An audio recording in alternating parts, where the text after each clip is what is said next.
L'Inde a intensifié la pression diplomatique sur l'Iran après l'attaque mortelle contre un navire commercial dans le détroit d'Ormuz qui a coûté la vie à un marin indien. L'Iran tue un marin indien alors que l'Inde rompt sa neutralité et transforme l'attaque dans le détroit d'Ormuz en un affrontement diplomatique direct avec Téhéran. Ce mardi 14 juillet 2026, New Delhi a convoqué le vice-chef de la mission iranienne et a présenté une protestation officielle. Après que des missiles de croisière iraniens, selon le ministère de la Défense des Émirats arabes unis, ont frappé les pétroliers MT Al-Baha, Ria et MT Mombasa dans la partie sud du détroit à l'intérieur des eaux territoriales d'Oman. Dans le détroit d'Ormuz, 2 navires battant pavillon des Émirats arabes unis ont été attaqués, parmi eux l'Al-Mombasa et le second, l'Al-Baïa. Lors de l'attaque contre l'Al-Mombasa, un marin indien a été tué et 6 autres ont été blessés. À présent, le gouvernement indien, par l'intermédiaire du ministère des Affaires étrangères, a convoqué le principal diplomate iranien, le chef adjoint de mission, le vice-ambassadeur, et a exprimé une vive protestation. Une note diplomatique ferme lui a été remise concernant cette attaque qui a eu lieu. L'Inde a défendu la libre navigation dans le détroit d'Ormuz, affirmant que les navires commerciaux ne doivent en aucun cas être attaqués. Il convient de rappeler qu'il y a quelques semaines, le principal diplomate iranien a également été convoqué de manière similaire lorsqu'un citoyen indien a été tué, un marin, et d'autres ont été blessés de la même façon. Nous avons aussi convoqué 2 fois le vice-chef de mission de l'ambassade américaine. Ce matin, le ministère des Affaires étrangères a convoqué le vice-secrétaire. Le dernier bilan fourni par le gouvernement indien fait état d'un marin décédé et de 10 Indiens blessés, dont 2 dans un état grave. Les 2 navires transportaient 30 membres d'équipage indien avec 46 personnes à bord. Les incendies ont été maîtrisés, mais la mort a brisé la position réservée que l'Inde adoptait face à la guerre et a placé Téhéran face à une nation ayant un poids économique, diplomatique et maritime dans la région. Les 2 pétroliers naviguaient par le passage sud du détroit d'Ormuz lorsqu'ils ont été touchés. L'attaque a provoqué des incendies et d'importants dégâts, mais les équipages ont réussi à maîtriser les flammes. Le marin indien décédé se trouvait à bord du MT Al-Baria, selon le dernier communiqué de New Delhi. Un autre Indien sur le même navire a été blessé. Sur le MT Mombasa, 9 Indiens ont été blessés, dont 2 grièvement. Les informations indiennes a mis à jour le premier bilan publié par les Émirats arabes unis qui faisait état de 8 blessés au total. L'Iran a déposé une protestation officielle. Des préoccupations ont été soulevées concernant l'assassinat du marin indien et la blessure de 6 autres Indiens. Ces derniers jours, après la fin du cessez-le-feu et l'intensification de la guerre, le détroit d'Ormuz, l'Iran et des pays comme Bahreïn, le Koweït et les Émirats arabes unis ont été la cible d'attaques. Il y a une grande diaspora indienne qui travaille aux Émirats arabes unis et en Asie occidentale. De plus, les marins indiens représentent la principale main-d'œuvre sur les routes commerciales, dans le détroit d'Ormuz et dans d'autres projets de connectivité. Tout ne va pas bien sur le plan diplomatique.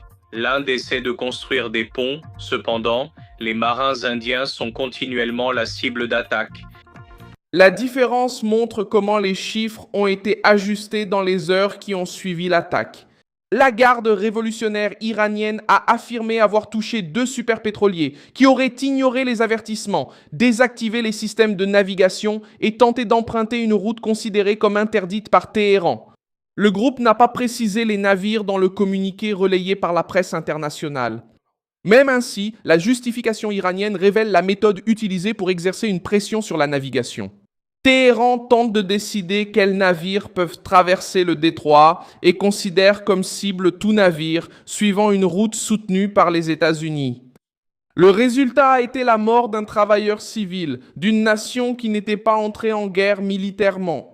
L'Inde a également indiqué que ses représentations aux Émirats arabes unis suivent l'état des blessés et apportent un soutien aux familles. Il est clair que la retenue d'autrefois n'est plus possible lorsque des citoyens indiens sont tués à bord de navires commerciaux.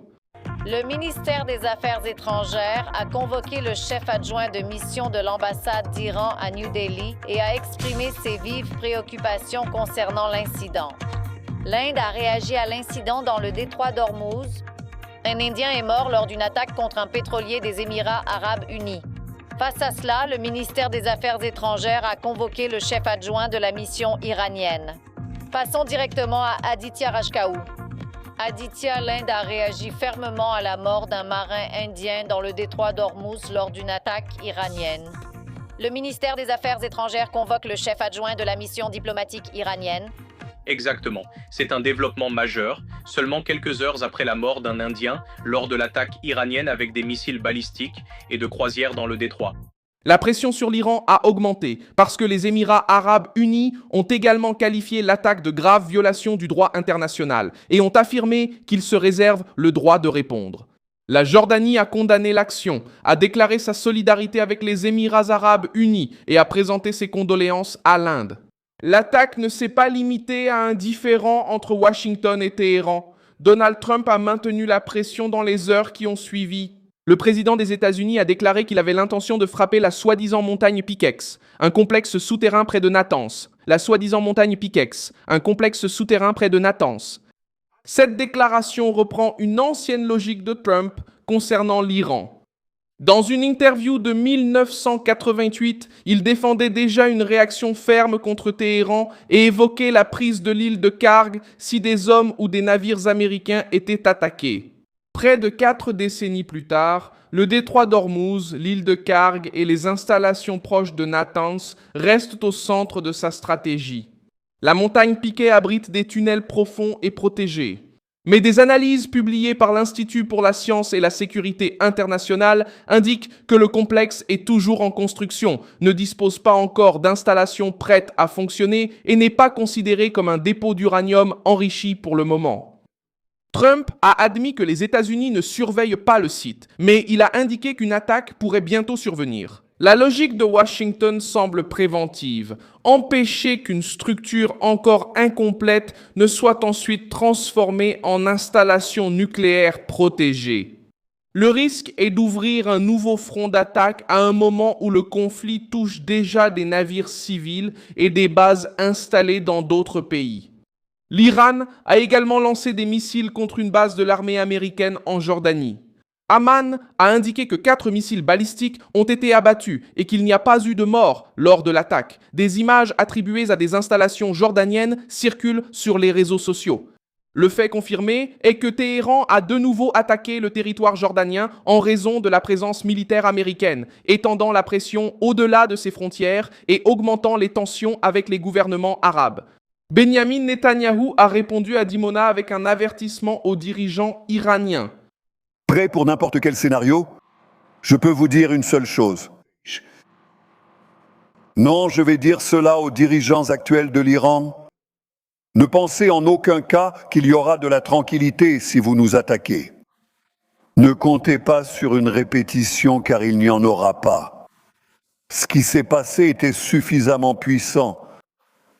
Ce sera une réponse différente, bien plus puissante.